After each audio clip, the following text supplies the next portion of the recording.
En cette journée de commémoration, Emmanuel Macron choisit d'abord de se rendre aux Invalides pour y rencontrer un homme. Hubert Germain, bientôt centenaire, l'un des derniers compagnons de la libération du général de Gaulle. J'avais à choisir entre de Gaulle et Pétain, j'ai préféré de Gaulle. Cet ancien légionnaire a rejoint Londres une semaine après l'appel du général. Aux côtés d'Emmanuel Macron, il évoque le sens du sacrifice. On ne peut pas vivre uniquement en réclamant des droits. Il y a aussi des devoirs, et ces devoirs, il faut s'y soumettre, quel qu'en soit le prix. Le chef de l'État se rend ensuite au Mont Valérien, principal lieu d'exécution des résistants pendant la guerre.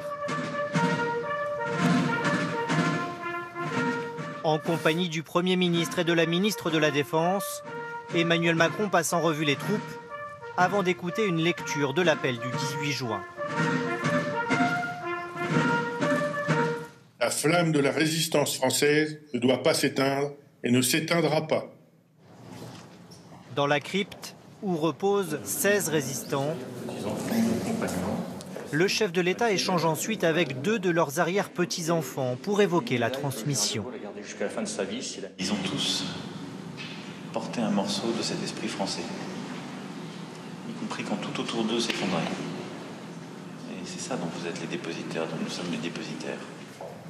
Ce matin, Yves de Gaulle, petit-fils du général, était présent. Il était déjà là le jour de l'inauguration du mémorial il y a 60 ans. J'avais 9 ans et je m'en souviens assez peu parce que j'étais parqué là-bas sur les gradins. J'ai vu mon grand-père de très très loin entrer et sortir de la crypte. Alors c'est pour moi aussi un anniversaire. Image forte de cette matinée, dans le ciel parisien, la patrouille de France, suivie d'avions britanniques, symbole de l'amitié entre les deux pays.